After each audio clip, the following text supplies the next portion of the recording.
ini aroma orang meninggal. Kenapa saya bisa bilang aroma meninggal? Orang meninggal itu satu, bau pandan sama bau khasnya itu parem. Itu di RT saya itu hening, tidak ada sepersekian detik saya melihat keluar ke jalan raya, itu tidak ada kendaraan, itu tidak ada kendaraan motor, mobil dan lain sebagainya, tidak ada sama sekali. Itu sepersekian menit itu hening, nggak ada apapun. Ternyata dapat kabar kalau beliau itu seketika meninggal sakit jantung, serangan jantung gitu kan, kena serangan jantung. Dan 3 harian sebelum beliau meninggal ini dia menampakkan diri dengan dia memakai baju seragam kerja, dan tapi dia posisi membelakangi saya. Itu belum meninggal? Belum meninggal. Membelakangi Mbak Jubatu gitu.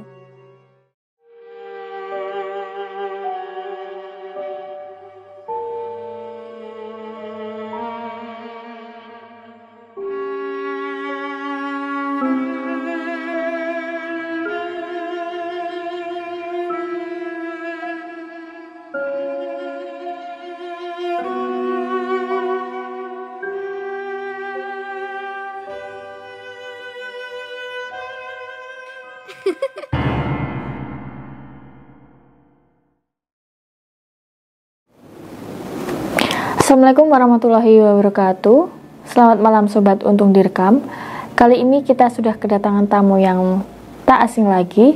Beliau sudah ada di samping saya. Halo Mbak Jubatu, selamat malam. Selamat malam Mbak Arum. Apa kabar Mbak? Alhamdulillah sehat. Ya, sepertinya Mbak Jubatu ada pengalaman baru. Apa Mbak? Bisa diceritakan di sini kan? Iya. Kita mulai ya Mbak? Iya, bisa kita mulai. Ini kejadiannya sudah sekitar 6 bulan, belum ada sih, masih baru sebenarnya. Jadi ketika waktu itu masih kencang-kencangnya COVID. Ini kejadiannya kalau seandainya bulan Hijriah di bulan Suro. Oh, bulan Suro. Iya. Sebelum bulan Suro atau sebelum bulan Suro seingat saya. Jadi ceritanya teman saya itu main sebelum dia meninggal itu 3 minggu atau 4 minggu sebelum beliau meninggal itu dia masih main ke rumah saya dalam keadaan sehat walafiat, kita masih ngobrol, bercanda. Saya pun masih nitip kayak sayur, kayak buah atau apa gitu buat saudara saya yang jadi tetangga beliau. Nah, pada saat itu kita ngobrol enak, terus beliau cerita, "Mbak, saya itu capek, saya karena kan waktu itu dia habis menikah, maksudnya kan dia janda terus habis itu menikah gitu loh, masih baru lah, belum lama, belum lama lah gitu. Saya capek, jam sekian berangkat kerja, nanti pulang masak sebentar, terus absen dan lain sebagainya gitu kan. Ya Mbak, inilah kehidupan, ya sabar ya gitu." Kita masih ngobrol kayak gitu. Nah, entah kenapa 10 hari, jadi 10 hari sebelum beliau meninggal itu kita ngerasain kangen, pengen ketemu, dan entah kenapa kita tuh kayak ayo kita ketemu, mau main ke rumahnya kan takutnya ganggu dia kerja atau dia pas waktu keluar atau gimana gitu. Kita tidak ada firasat kalau dia mau meninggal gitu kan, tidak ada sama sekali.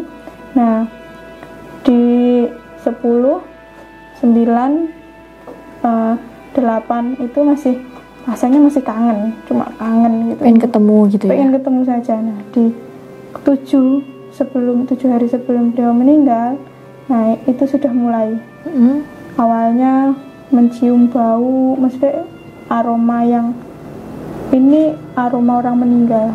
Kenapa saya bisa bilang aroma meninggal? Orang meninggal itu satu, bau pandan sama bau khasnya itu parem.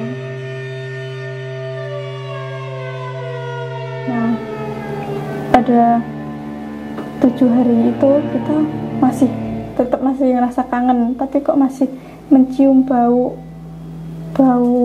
pandan ini yang kenceng gitu ya. Kencengnya tuh masih agak-agak, kita masih mengira-ngira lah seandainya gitu ya, masih mengira-ngira. Nah, di 5 hari sebelum beliau meninggal itu kita ngerasain satu, karena kan saya satu maksudnya di RT saya itu hening, tidak ada sepersekian detik saya melihat keluar ke jalan raya itu tidak ada kendaraan, tidak ada kendaraan motor, mobil dan lain sebagainya, tidak ada sama sekali. Itu sepersekian menit itu hening, nggak ada apapun gitu. Apakah ini akan ada orang yang meninggal gitu kan, kita masih ya, saya dan Mbak pun juga masih menerka-nerka gitu. Firasat gitu ya, punya firasat itu, apakah ada orang yang akan meninggal gitu. Kita masih bingung. Di 5 hari itu kita masih tetap habis maghrib, setiap habis maghrib itu masih ingat tuh, habis maghrib itu baunya semakin tipis baunya itu enggak terlalu menyengat gitu. Enggak mau menyengat, bau pandan ini enggak begitu menyengat. Apakah ini karena di lingkungan enggak ada pandan kan? Iya. Apakah ini tetangga bikin apa ya, kue sirup atau, yang itu gitu kan, sirup buat dagang gitu kan, maksudnya dikasih pandan. Tapi nggak ada, beliau nggak masak pada saat itu, nggak buat sirup itu. Terus ini apa gitu, siapa gitu. Terus di 3 hari sebelum beliau meninggal kita punya firasat lagi, saya pun juga ngerasain yang kangen itu sudah bukan kangen lagi, tapi kangennya itu sampai buat kita nangis, sedih banget, nyesek gitu ya, nyesek banget, ini siapa yang mau meninggal. Ternyata dapat kabar kalau beliau itu seketika meninggal pun sakit jantung ya, serangan jantung gitu kan, kena serangan jantung. Dan kita semua nggak berani kan posisi itu waktu itu masih kenceng-kencengnya COVID dan nggak ada yang berani untuk ke sana gitu, maksudnya melayat ke sana tuh nggak berani, ke rumahnya nggak berani. Akhirnya saya sama Mbak memutuskan untuk kita pergi ke makam saja, karena kan sudah sering kita mau ke makam, maksudnya gitu. Takziahnya melayatnya tuh bukan di rumah tapi pindah di makam gitu kan. Ya udah, hari pertama meninggal belum ke sana. Iya Mbak, coba tuh sebenarnya. Mohon maaf saya potong. Ya, buat teman-teman yang punya cerita horor atau cerita mistis bisa langsung dikirimkan ke IG kami di @untungdirekam. Iya baik Mbak, coba tuh bisa langsung dilanjutkan ceritanya. Iya, di 3 hari setelah meninggal kan kita belum sempat ke sana ya. Kita ke makam itu waktu mau 7 hari, jadi seandainya hari ini 7 harinya, kita sore itu udah ke makam. Nah di makam itu kita sebelum dalam perjalanan nih, proses perjalanan sebenarnya saya sama Mbak itu sudah tahu lah sebenarnya, sudah tahu jalannya ke makam gitu ya. Tapi setiap kita mau belok atau apa tuh kayak beliau itu selalu nunjukin jalan gitu. Beliau itu tadi ya temannya Mbak juga. Iya, dia kayak menjemput gitu. Masih dia tahu. Berdiri gitu, masih tahu. Ayo kamu ke makamku gitu kan. Habis itu kita nyampe lah di depan gapura makam, tuh gapura itu.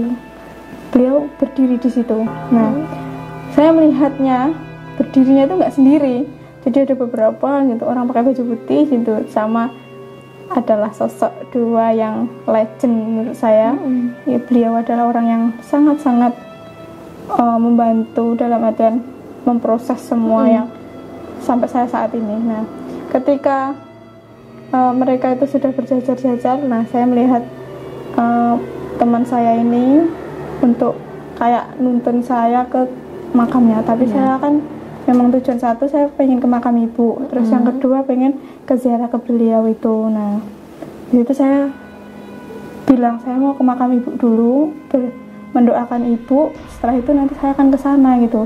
Saya ke makam ibu dulu, berdoa sebentar, terus habis itu sebelum saya ke sana ya, karena tadi ada yang berjajar-jajar itu tadi, kayak beliau bilang gini, ayo ke makam saya juga gitu, jangan cuma ke makam ibu atau ke makam teman saya gitu, ayo ikut saya gitu, ikut saya. Terus ya udah, saya mampir lah. Setiap ada makam baru di situ saya pasti mampir gitu kan. Pada saat itu saya masih mampir di 2 atau 3 makam lah gitu. Nah di 3 makam itu kita selesai baru beliau, karena kan di paling selatan gitu kan tempatnya, dia kayak jalan, bukan jalan ya, karena kan jalan kan kalau beda, dia napak dia enggak kan, dia melayang gitu, ini loh makam saya. Kan kita masih mencari karena di situ ada 2 makam dan makamnya kayak baru, ternyata kan tinggi gitu. Kita mencari-cari dulu, oh ya ini. Kita di situ berdoa, mendoakan beliau agar mendapatkan proses yang lebih cepat gitu kan. Ternyata setelah selesai dia sebenarnya sudah senyum, tapi senyum beliau itu tidak tidak lebar, karena beliau masih menginginkan satu hal, yaitu saya kok didoakan tidak belum lega gitu ya. Belum lega, tidak komplit, dalam artian belum ada Yasin dan yang lainnya gitu. Karena di situ saya cuma berdoa yang simple gitu loh, maksudnya karena sudah sore, sudah lumayan gelap, dan itu sudah bukan ditunggu sih sebenarnya, kayak juru kunci, karena juru kunci sudah dekat dengan keluarga saya dan saya juga, jadi juru kuncinya itu kayak ngeliatin udah pulang belum, karena motor kan di depan makam, kok ada motor tapi nggak ada orangnya gitu, jadi dicari dulu. Mbak berani gitu kan, berani gitu. Nah ketika saya melihat teman saya ini, saya pamit, saya pulang dulu, nanti insya Allah nanti 40 hari saya kesini gitu kan. Setelah itu ketika mau 40 harinya, karena saya pulang tuh sudah tidak ada firasat apapun, kita cuma merasa sedih karena kita merasakan beliau ini orang baik, karena kita tahu beliau itu orang baik, orang jujur. Kita merasa beliau itu bukan hanya teman, tapi sudah keluarga, sangat-sangat dekat gitu kan, saudara gitu ya, sudah seperti saudara. Nah setelah itu di 40 hari, sebelum 40 hari itu beliau datang ke rumah dengan hanya membawa bau. Baunya sudah mulai tipis. Kita hanya bisa mencium baunya itu hanya sekedar lewat doang kan gitu kan. Baunya itu cuma lewat gitu doang. Jadi kita, oh iya, mbaknya mau 40 hari gitu kan. Ya udah, ayo mbak kita ke makam gitu. Tapi Mbak Coba tuh kok tahu kalau beliau yang datang tuh gimana? Tahu karena kebiasaan. Jadi karena biasanya beliau seandainya nih ya duduk di, karena ada tempat duduk itu kan di depan rumah, dia duduk di situ. Biasanya situ ya. Nah, baunya ada di situ. Nah, habis itu saya 40 hari itu ke makam. Kita mendoakan ibu dan mendoakan beliau, dan ada beberapa makam baru lagi tuh kita juga datang lagi gitu, mendatangi mereka. Kita mendoakan, dan setelah 40 hari apa malam 40 harinya beliau, saya masih lupa toh, di malam 40 harinya beliau itu saya melihat, karena kan kita sudah pulang tuh kan, di rumah itu saya melihat beliau dengan posisi pakai baju putih. Sama sih ketika menjemput kami di depan gapura itu, dengan memakai jilbab panjang lah, bajunya putih-putih gitu kan.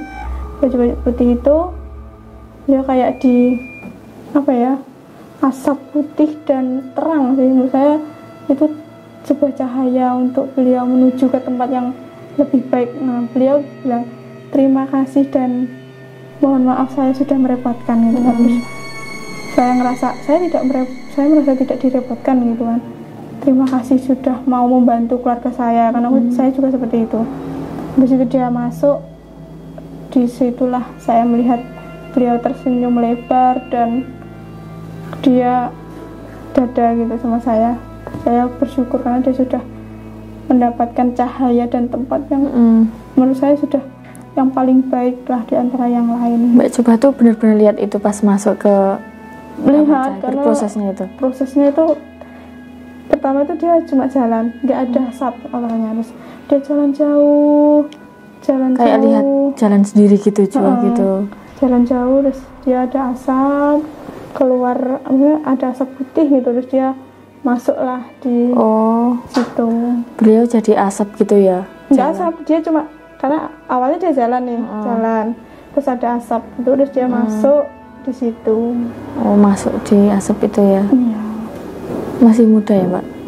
Masih sekitar umur 35 atau hampir 40 lah. Itu 30-an ke atas, mau 40. Masih muda berarti. Masih muda, anaknya masih kecil itu.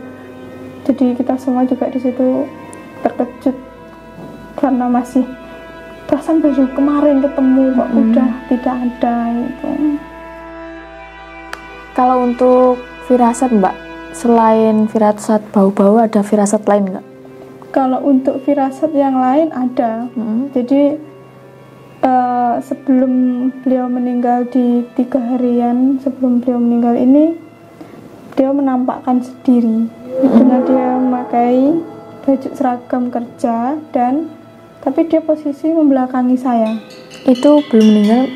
Belum meninggal. Membelakangi Mbak Jubatu gitu? Masih membelakangi, tapi itu hanya saya ada pas ketika itu duduk depan TV, nonton TV sebenarnya, Enggak tidur ya? Tidak tidur sama mimpi sekali dan tidak mimpi, kondisi masih sadar, tapi memang saya sedikit melamun sedikit lah gitu kan, karena nonton TV-nya jelek kan. Terus saya ngelamun, ternyata saya dapat itu. Loh, ini siapa? Iya. Kok pakai baju seperti ini gitu kan. Tapi saya belum ngomong ke keluarga kalau saya dapat ini enggak gitu kan. Setelah meninggal itu saya baru ngomong kalau saya dapat gambar teman saya ini pakai baju seragam dan membelakangi saya, tapi dia jalan tapi sambil nengok gini, sambil dada sambil bilang saya mau pergi, bilang gitu. Beliau cuma bilang saya mau pergi, dan saya bilang mau kemana, pergi kemana, kan saya nggak tahu mau pergi kemana. Mungkin saya mikirnya pergi ke rumah suaminya yang baru ini atau kemana lah, atau jualan gitu. Ternyata pergi untuk selama-lamanya itu ya. Kalau untuk ini tadi kan Mbak Jubatu bercerita kalau di makam tuh banyak yang berjajar-jajar untuk minta untuk ke makamnya. Itu kenal nggak Mbak Jubatu sama mereka itu? Jelas nggak muka-mukanya? Ada sebagian yang ini ya, yang jelas itu masih jelas, tapi untuk kenal atau tidaknya sebagian saya mengenal dan sebagian tidak. Kenapa saya tidak mengenal? Karena memang jarak rumah dengan rumah beliau itu kita agak jauh, jadi saya nggak begitu kenal gitu. Ada sebagian yang kenal dan memang beliau saya minta juga didoakan biar proses saya dan kita kan ke makam tidak meminta doa, tapi kita lebih baik mendoakan gitu. Terus juga semua didoakan mampir gitu nggak? Mampir, hampir semua ya? Mampir. Tapi ketika sudah mau akhir, ini saya sudah 2 sampai 3 bulan karena saya belum sempat ke makam, jadi terakhir itu bulan November kalau nggak Desember itu saya baru, sampai sekarang belum ke makam. Ya, kalau ngomongin berproses ya Mbak ya, kalau yang temannya Mbak Jubatu tadi kan prokes ya. Iya. Prokes itu apa gara-gara itu sulit berproses? Kan caranya memang beda kan kalau prokes itu ya. Tidak semua, karena memang yang tidak cuma teman saya ini ya, tapi semua yang yang saya datangin ini ada beberapa yang prokes. Dan kayak masih ada lah sebagian yang bukan ngomong sih, tapi beliau ngomong kalau memberikan isyarat kalau sebenarnya saya ini nggak terkena penyakit, saya itu cuma penyakit bawaan saja seperti itu. Kenapa saya diprokes dan sebagainya? Saya pengennya ya dari tanah ya kembali ke tanah. Ada beberapa tapi tidak semuanya seperti itu. Oh, berarti ada juga yang ngomong sama Mbak Jubatu gitu? Ada, tapi tidak ngomong kayak manusia seperti ini ya, tapi dia memberikan isyarat kayak gambar atau apa gitu. Gitu ya. Terima kasih Mbak Jubatu atas ceritanya malam hari ini. Mbak Aru. Jangan kapok main di sini ya. Tidak kapok. Baik teman-teman, itu tadi cerita pengalaman dari Mbak Jubatu. Masih banyak cerita mistis atau horor yang dialami oleh Mbak Jubatu. Buat kalian yang penasaran dengan pengalaman Mbak Jubatu bisa tinggalkan komentar di bawah ini, dan jangan lupa kalian selalu dukung channel kami dengan cara like, komen, dan subscribe channel kami. Akhiri kata, saya Arum dan Mbak Jubatu pamit undur diri. Wassalamualaikum warahmatullahi wabarakatuh.